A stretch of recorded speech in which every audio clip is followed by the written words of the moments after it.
मेरे पास एक रोज आई, बहुत दुखी थी। बोले महाराज बहुत दुखी हूँ, बहुत बुरा लगता, मुझे लगता मैं कहाँ फंस गई। बोले क्या मामला है? रो रही थी, क्या मामला है? बोले महाराज अब बर्दाश्त नहीं होता, मैं सबको देखती हूँ, मुझे बहुत तकलीफ होती है। सब जितनी भी मेरी सहेलियां हैं वो सब अपने अपने पतियों के साथ आती है, सब कार्यों में बढ़ चढ़ करके हिस्सा लेती है।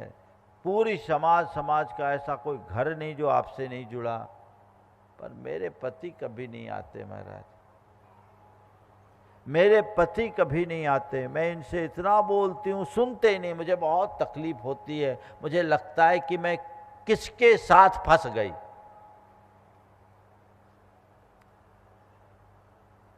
मैंने उससे पूछा ठीक है, तुम्हारे पति यहाँ नहीं आते, भावना भाव वो भी आएंगे, लेकिन ये बताओ तुम्हें तो नहीं रोकते? बोले नहीं महाराज मुझे तो नहीं रोकते, और मैं रुकने वाली भी नहीं हूँ। मुझे रोकते नहीं और मैं रुकने वाले भी नहीं हूँ। बोले फिर? बोले महाराज मैं तो बिल्कुल अपना काम करती हूँ, मैं ज़्यादा चिंता नहीं करती, शाम का खाना बना लेती हूँ और छोड़ के आ जाती हूँ, शंका समाधान में बिल्कुल टाइम से अटेंड करती हूँ, अपने आप आकर के खा लेते हैं। हमने कहा कोई व्यसन बुराई तो नहीं? महाराज उस मामले में तो एकदम देवता है, सुपारी तक नहीं खाते। हमने कहा अच्छा, कमाते धमाते? महाराज वो फाइनेंशियली बहुत स्ट्रांग है, बहुत अच्छे बिजनेसमैन है। बोले और तुम्हारी रिक्वायरमेंट की पूर्ति करते? बोले महाराज एक से एक, आगे से आगे सब काम कर देते हैं, तुम्हारी भावनाओं का ख्याल करते हैं। महाराज पूछना ही नहीं, मरते मेरे पीछे तो। बस एक ही बात है महाराज, आपके पास नहीं आते। एक ही बात है, आपके पास नहीं आते, इसका बड़ा दुख होता है। हमने कहा एक काम करो, जाओ भगवान के चरणों में एक नारियल चढ़ाओ कि भगवान आपकी कृपा से बहुत अच्छा पति मिला है, ये मेरा सौभाग्य है। हमने कहा तुम्हें इस बात का दुख है कि तुम्हारा पति यहाँ नहीं आता, पर यह बताओ तुम्हारा पति यदि तुम्हें आने से रोकता तो तुम क्या करती? तुम्हारा पति यदि शराबी कबाबी होता तो तुम क्या करती? तुम्हारा पति यदि व्यसन और बुराइयों में फंसा होता तो तुम क्या करती? तुम्हारा पति यदि उग्र मिजाजी होता, तुमसे रोज लड़ाई झगड़ा करता, मारपीट करता तो तुम क्या करती? तुम्हारा पति यदि निखम्मा निखट्टू होता तो तुम क्या करती? तुम्हारा पति अगर कमाई धमाई नहीं करने वाला होता तो क्या करती? तुम्हारा पति तुम्हारी भावनाओं की कदर नहीं करता तो तुम क्या करती? तुम्हारा पति यदि तुम्हारी रिक्वायरमेंट फुलफिल नहीं करता तो तुम क्या करती?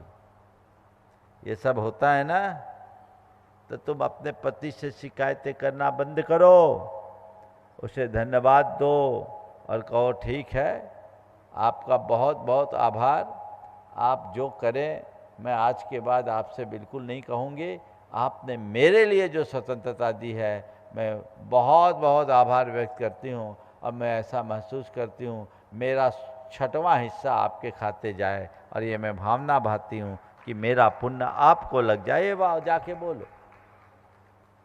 उसने मेरी बात को गंभीरता से सुना और जाके पति को सारा वाकया सुना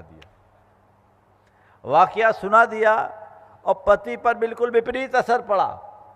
उसे लगा अरे महाराज इतना पॉजिटिव सोचते हैं, महाराज का इतना पॉजिटिव मार्गदर्शन है, चलो मुझे एक बार महाराज से मिलना। वो आया, आने के बाद उसने कहा महाराज मैं तो मन में बड़ी श्रद्धा रखता हूँ, लेकिन एक डर से मैं आप लोगों के पास नहीं आ सकता, नहीं आता। बोले आप लोगों के बारे में ऐसी धारणा है कि आप लोग बहुत नियम दे देते हो, और आप कोई नियम न दे दो, इसलिए मैं डरता था। संयोग से उस समय मेरे साथ एक महाराज थे, वो नियम देते थे, और नियमों के चक्कर में कई लोग हैं जो कमज़ोर हो जाते हैं। मैं तो किसी को नियम देता नहीं, लेकिन मेरे पास आने वाले सब लोग नियमबद्ध हो जाते हैं, इसमें कोई संशय नहीं। फिर वो आदमी जुड़ गया, बदलाव आ गया। कहने का तात्पर्य ये है कि शिकायतों से संबंध खराब होते हैं और धन्यवाद से संबंध बढ़ते हैं, सुधरते हैं, प्रेम होता है। आज से एक तय करे, मैं अपने जीवन में शिकायतों को अलविदा कहूंगा। अंदर से स्वीकृति का भाव आ जाए, शिकायत खत्म। जो है, जैसा है, जिस स्थिति में है उसे अच्छा मानो, स्वीकार करो, पॉजिटिव देखोगे, सब चीजें हो जाएगी। वर्ष समाप्ति की ओर था, पति पत्नी दोनों बैठे और पत्नी ने 2 डायरियां अपने पति के आगे रखी। नए साल में सब लोग नए नए रेजोल्यूशन लेते हैं। बोले ये डायरी मैं देती हूं, आप एक काम करना, प्रतिदिन की आपकी जितनी गलतियां होगी उसे मैं अपनी डायरी में लिखूंगा और मेरी गलतियों को आप अपनी डायरी में लिखना। साल के अंत में हम देखेंगे इस साल में किसने कितनी गलती की। पत्नी का यह प्रस्ताव था, मेरी गलतियों को आप लिखना, आपकी गलतियों को मैं लिखूंगी और साल के अंत में देखेंगे हम लोग कि किसकी कितनी गलती है। बड़े प्रेम से डायरी को रख लिया। साल पूरा हुआ, दोनों फिर इकट्ठे हुए। अब पत्नी ने सबसे पहले अपनी डायरी खोली, हर पन्ना भरा था।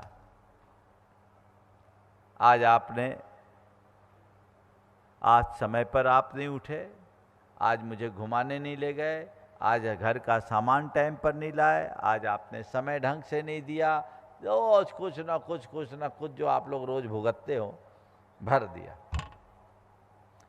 पति एक एक करके मुस्कुराते हुए हर पन्ने को पलटता गया, पढ़ता गया। डायरी पूरी हो गई। अब पत्नी ने आतुरता से पूछा, आप अपनी डायरी दो।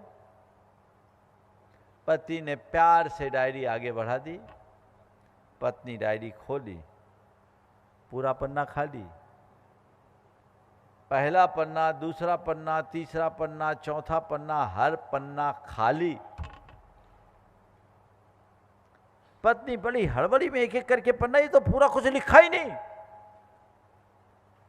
आखिरी पन्ने में 31 दिसंबर में आया, जिसमें एक वाक्य लिखा था कि तुम्हारे प्रति उमड़े प्रेम ने मुझे कोई गलतियां देखने ही नहीं दी, तो मैं क्या लिखूं।